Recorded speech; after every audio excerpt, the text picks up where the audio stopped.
अस्सलाम वालेकुम स्टूडेंट, कैसे हैं? ठीक है। तो आज का हमारा टॉपिक है टॉर्क। ठीक है। सबसे पहले हम टॉर्क को डिफाइन करेंगे, इसके बारे में जो इम्पोर्टेंट टर्म्स हैं उनको अंडरस्टैंड करेंगे। ठीक है। तो फिर हम टॉर्क को कैलकुलेट करेंगे फॉर अ रिजिड बॉडी के लिए। तो सबसे पहले हम जो है वो इसको डिफाइन करेंगे एंड एक्सप्लेन करेंगे। तो डेफिनेशन क्या बनेगी? Turning effect of force is called torque और मोमेंट ऑफ फोर्स। कि टर्निंग इफेक्ट ऑफ फोर्स, कि फोर्स की वजह से किसी भी बॉडी में टर्निंग इफेक्ट आ जाए, फोर्स के लगाने से किसी भी बॉडी में घुमाव आ जाए, तो इसको हम टॉर्क बोलते हैं। ठीक है। कि अगर हम किसी बॉडी के ऊपर फोर्स लगाएं और फोर्स के लगाने की वजह से वो घूमना शुरू कर दे, तो हम क्या बोलेंगे कि ये हमारे पास टॉर्क है। तो इसका दूसरा नाम क्या होता है? Movement of force. टॉर्क का दूसरा नाम होता है मूवमेंट ऑफ फोर्स। ठीक है। तो एक ये हमारे पास डेफिनेशन होगी कि turning effect of force is called torque और मूवमेंट ऑफ फोर्स। अब इसकी दूसरी डेफिनेशन कि turning effect produce in body about axis of rotation is called torque और मूवमेंट ऑफ फोर्स। कि टर्निंग इफेक्ट जो है वो पैदा होता है किसी भी बॉडी में उसके एक्सिस ऑफ रोटेशन के गिर्द, उसको भी हम टॉर्क बोलते हैं। ठीक है। कि हम किसी बॉडी के ऊपर फोर्स लगाएं तो फोर्स के लगाने की वजह से वो बॉडी घूमना शुरू कर दे और वो घूमे अपने एक्सिस ऑफ रोटेशन के गिर्द, तो इसको भी हम टॉर्क बोलते हैं। तो मैं टॉर्क की आपको एक सिंपल सी एग्जांपल देता हूँ। हम रोज़ाना इस चीज़ को ऑब्जर्व भी करते हैं। जब हम पानी पीने के लिए बोतल का ढक्कन जो है उसको खोलते हैं तो हम उस ढक्कन के ऊपर फोर्स लगाते हैं। ठीक है। जब हम फोर्स लगाते हैं तो वो ढक्कन जो है वो घूमना शुरू कर देता है। देखें, हमारी फोर्स की वजह से वो ढक्कन घूमता है और फिर वो ढक्कन जो है वो खुल जाता है। तो हमने फोर्स लगाई, फोर्स के लगाने की वजह से उस ढक्कन ने घूमना शुरू कर दिया, उसमें घुमाव वाला असर आ गया। ठीक है। तो हम बोलेंगे कि उस ढक्कन में टॉर्क जो है वो क्रिएट हो रहा है, वहाँ पर हमें टॉर्क का इफेक्ट जो है वो नजर आ रहा है। ठीक है। तो ये टॉर्क की एक कॉमन से एग्जांपल है। तो it is a physical quantity which produce an angular acceleration in body about axis of rotation. ये एक हमारे पास एक फिजिकल क्वांटिटी है जो किसी भी बॉडी में एंगुलर एक्सेलरेशन पैदा करती है उसके एक्सिस के गिर्द। देखें, हमने पढ़ा था, आपने शायद 9th क्लास में ये पढ़ा हो, Newton second law, F is equal to ma, ये पढ़ी होगी आपने इक्वेशन। ठीक है। तो ये जो F है ये सिंपल लीनियर फोर्स है। अगर किसी बॉडी के ऊपर लीनियर फोर्स एक्ट करती है तो उसमें एक्सेलरेशन प्रोड्यूस होता है। जब एक बॉडी स्ट्रेट लाइन में मूव कर रहा होता है, हम उसके ऊपर फोर्स लगाते हैं तो उसमें एक्सेलरेशन आता है। वैसे ही अगर एक बॉडी जो है वो, हम एक बॉडी के ऊपर फोर्स लगाते हैं और फोर्स के लगाने की वजह से वो सर्कल में घूमना शुरू कर देता है। ठीक है। तो हम क्या बोलेंगे कि इस बॉडी में जो है वो एंगुलर एक्सेलरेशन प्रोड्यूस हो गया। तो फोर्स लगाने की वजह से बॉडी में सिंपल एक्सेलरेशन आता है, तो टॉर्क की वजह से बॉडी जो है वो सर्कल में घूमता है और उसमें एंगुलर एक्सेलरेशन पैदा हो जाता है। ठीक है। तो वो एंगुलर एक्सेलरेशन जो है वो एक्सिस ऑफ रोटेशन के गिर्द होता है। तो it is a physical quantity which produce an angular acceleration in body about its axis of rotation. कि टॉर्क जो है वो हमारे पास एक फिजिकल क्वांटिटी है जो किसी भी बॉडी में एंगुलर एक्सेलरेशन को क्रिएट करती है। ठीक है। तो ये बहुत बड़ी अहम है कि जो सिंपल फोर्स है वो लीनियर एक्सेलरेशन प्रोड्यूस करती है, जो टॉर्क होता है वो एंगुलर एक्सेलरेशन को क्रिएट करता है। तो torque acting on a body under the action of force F is described as, कि अगर किसी भी बॉडी के ऊपर जो टॉर्क एक्ट करता है ड्यू टू फोर्स F, तो उसका फार्मूला हमारे पास क्या बनता है? टाउ बराबर R क्रॉस F। तो ये टॉर्क का साइन है, टी को हमने बिगाड़ के लिखा हुआ है, इसको हम टाउ बोलते हैं। ठीक है।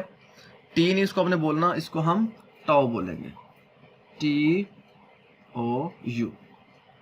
ठीक है। तो इसको हम क्या बोलेंगे? Tau, TOU। तो टाउ बराबर R क्रॉस F। ठीक है। तो इसको हम टाउ पढ़ते हैं, टी नहीं पढ़ना, टाउ। टा बराबर, टाउ भी बोलते हैं या अटा, टा बराबर R क्रॉस F।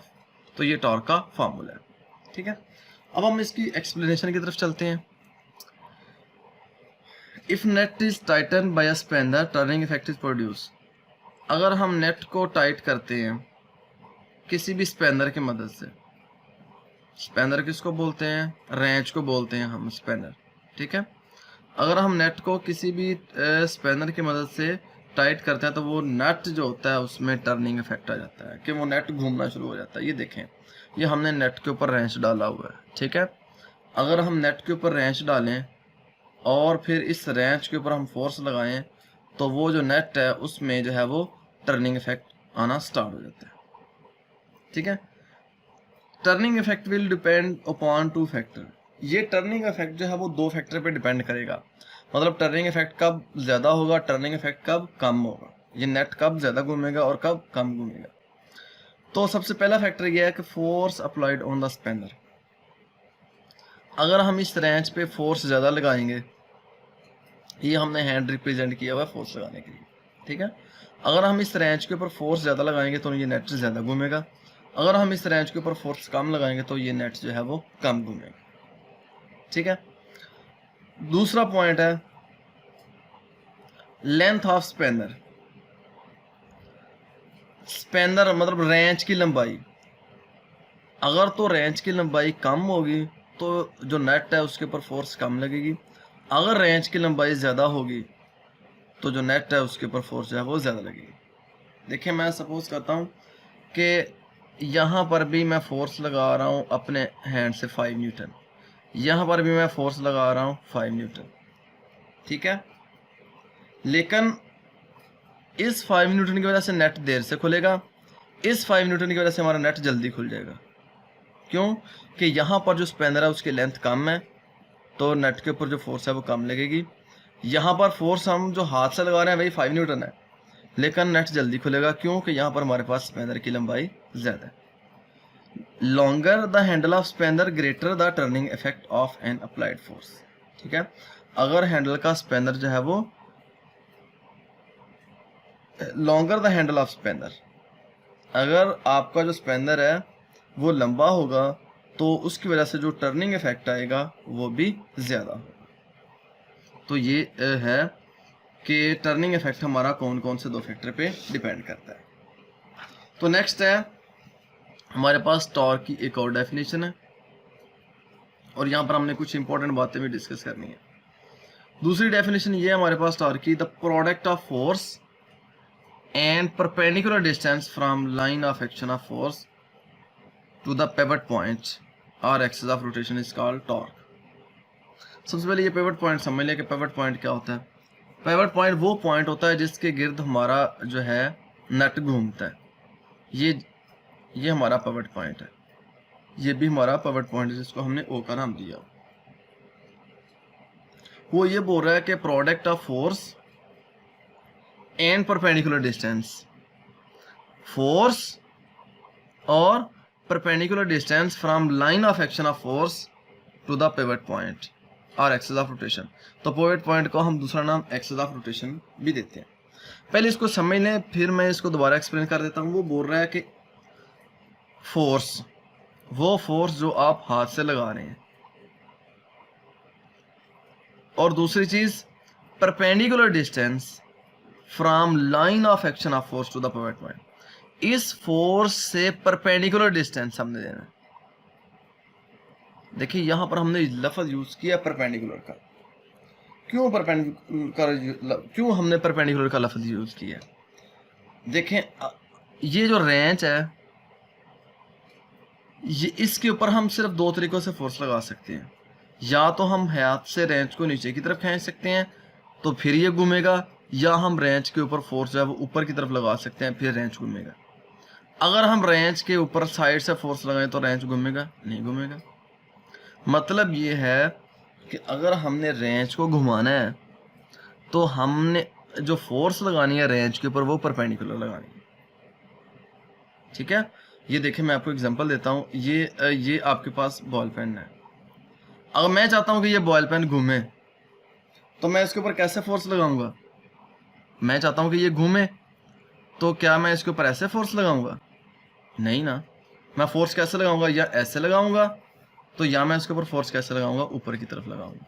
देखें अगर मैं ऐसे फोर्स लगाऊंगा तो ये घूमेगी, नहीं घूमेगी, मतलब हमने जो फोर्स लगानी है वो परपेंडिकुलर लगानी है, तो फिर ये बॉल पेन घूमेगी। इसी तरीके से अगर रेंच के ऊपर हम परपेंडिकुलर फोर्स लगाएंगे तो रेंच घूमेगा, अदरवाइज रेंच हमारा नहीं घूमेगा।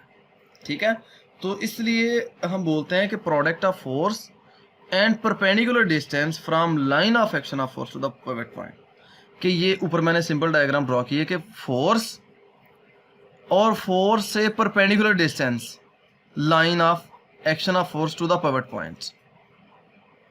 समझ आई बात क्या नहीं, कि हमारी फोर्स और परपेंडिकुलर डिस्टेंस फ्रॉम, ये line of action of force है और ये पिवट पॉइंट है, line of action of force to the pivot point, और ये परपेंडिकुलर डिस्टेंस, ये यहाँ पर मैंने परपेंडिकुलर का शो किया हुआ। ये जो परपेंडिकुलर डिस्टेंस है, ये परपेंडिकुलर डिस्टेंस और फोर्स, इन दोनों का जो प्रोडक्ट होता है उसको भी हम टॉर्क या मोमेंट ऑफ फोर्स का नाम देते हैं। ठीक है, तो line of action of force to the pivot point और axis of rotation is called torque और मोमेंट ऑफ। तो एक्सिस ऑफ रोटेशन को ही हम पिवट पॉइंट का नाम देते हैं, वो पॉइंट जिसके गिर्द हमारा बॉडी जो है वो रोटेट करता है। ठीक है, उसको हम एक्सिस ऑफ रोटेशन बोलते हैं और उसी को हम पिवट पॉइंट बोलते हैं। ठीक है, point O is pivot point around which body rotate. जब पिवट पॉइंट को हमने डिफाइन भी कर दिया कि पॉइंट ओ जो है वो हमारा पिवट पॉइंट होता है जिसके गिर्द हमारा बॉडी जो है वो रोटेट करता है। अब टॉर्क का मैग्नीट्यूड हम डिफाइन करते हैं कि magnitude of torque is defined as perpendicular distance from axis of rotation. ये हमारा ओ एक्सिस ऑफ रोटेशन है, यहाँ से हमने जो डिस्टेंस लेना है वो perpendicular distance multiply by force. Perpendicular distance from axis of rotation, सिर्फ डिस्टेंस नहीं लिखना, परपेंडिकुलर डिस्टेंस, क्योंकि हम फोर्स परपेंडिकुलर लगाएंगे तो हमारा बॉडी जो है वो घूमेगा, मल्टीप्लाई बाय फोर्स। तो टॉप बराबर परपेंडिकुलर डिस्टेंस है वो हम इसको एल का नाम दे रहे हैं, एफ। ये जो परपेंडिकुलर डिस्टेंस है उसको हम मूवमेंट आर्म का नाम देते हैं। ठीक है, तो movement arm perpendicular distance of line of action of force from axis of rotation, कि जो परपेंडिकुलर डिस्टेंस होता है line of action of force का फ्रॉम एक्सिस ऑफ रोटेशन। ठीक है, कि अगर ये हमारे पास जो है ये line of action of force है, ये जहाँ पर हम फोर्स लगा रहे हैं ये line of action of force है, तो इस line of action of force का हमने एक्सिस ऑफ रोटेशन से जो फासला लेना है वो परपेंडिकुलर लेना है। ये देख, ये मैं शो करवा रहा हूँ कि ये line of action of force है जहाँ पर हम फोर्स लगा रहे हैं।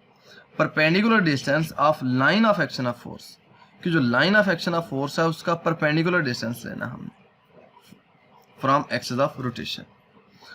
हम फोर्स जो लगा रहे हैं वो परपेंडिकुलर लगा रहे हैं। ठीक है, कि perpendicular distance of line of action of force from axis of rotation, कि ये एक्सिस ऑफ रोटेशन और जो आपकी फोर्स है इसका जो डिस्टेंस है वो परपेंडिकुलर, तो इसको ही हम मूवमेंट आर्म बोलते हैं। आपसे डेफिनेशन पूछी जा सकती है, डिफाइन मूवमेंट आर्म, तो आपको आनी चाहिए। When line of action of force passes through the pivot point the value of movement arm zero. हाँ गुड, कह रहे हैं कि जब आपकी line of action of force जो है वो पिवट पॉइंट में से गुजरे तो मोमेंट आर्म जीरो होगा। ये इसका क्या मतलब है, देखें ये हमारे, फिर मैं बॉल पेन से एग्जांपल देता हूँ। ये हमारी बॉल पेन है, ठीक है, अगर मैं इसके ऊपर फोर्स लगाऊं ऐसे ऐसे इधर से लगाऊं, ऐसे लगाऊं फोर्स, ठीक है, तो ये बॉल पेन किसके एक्सेस के गिर्द घूम कहाँ पर घूम सकते हैं, ये जहाँ पर ये इसके बॉटम पर जहाँ पर ये मैंने दूसरी फिंगर रखी है। अगर मैं इसके ऊपर ऐसे फोर्स लगाऊंगा तो अब देखें हमारी फोर्स जो है वो line of action of force जो है वो पिवट पॉइंट में से गुजर रही है, तो हमारा बॉडी रोटेट नहीं करेगा। तो हम बोलेंगे कि when line of action of force passes through the pivot point the moment arm will be zero. हाँ, बॉडी कब रोटेट करेगा, अगर मैं ऐसे फोर्स लगाऊंगा परपेंडिकुलर फोर्स। अब जो फोर्स है वो पिवट पॉइंट में से नहीं गुजरे, अब जो है वो पिवट पॉइंट के परपेंडिकुलर फोर्स है। ये जो फोर्स है जो ये ऐसे जब मैं लगा रहा हूँ तो ये पिवट पॉइंट में से गुजर रही है। तो जब हमारी फोर्स है वो पिवट पॉइंट में से गुजरेगी तो हमारा मोमेंट आर्म जो है वो ज़ीरो होगा। जब मोमेंट आर्म ज़ीरो होगा तो हमारा टॉर्क भी ज़ीरो होगा। तो बच्चों टॉर्क क्रिएट करवाने के लिए ये ज़रूरी कंडीशन है कि हमने जो फोर्स लगानी है वो परपेंडिकुलर लगानी है। अपवर्ड भी लगा सकते हैं परपेंडिकुलर और डाउनवर्ड भी लगा सकते हैं। अगर पैरेलल लगाएंगे, ठीक है, लाइन ऑफ एक्शन ऑफ कि अगर हम पैरेलल फोर्स लगाएंगे तो मोमेंट आर्म ज़ीरो होगा, हमें टॉर्क नहीं मिलेगा। ठीक है, when line of action of force passes through the pivot point, the value of moment arm 0, so torque in this case will be 0। तो आपसे क्वेश्चन पूछा जा सकता है कि when will be torque 0, torque कब 0 होगा, when moment arm will be 0। तो ये भी पूछा जा सकता है कि when will be the moment arm 0, तो फिर आप ये लिखेंगे कि when line of action of force passes through the pivot point moment arm will be 0। ठीक है, तो आपसे ये भी पूछा जा सकता है कि when will be torque maximum, कि टॉर्क जो है वो मैक्सिमम कब होगा। तो इसका भी आंसर आपको आना चाहिए। ठीक है, कि जब हम फोर्स जो है वो परपेंडिकुलर अप्लाई करेंगे तो फिर टॉर्क मैक्सिमम होगा। ओके बेटा, अल्लाह हाफिज़।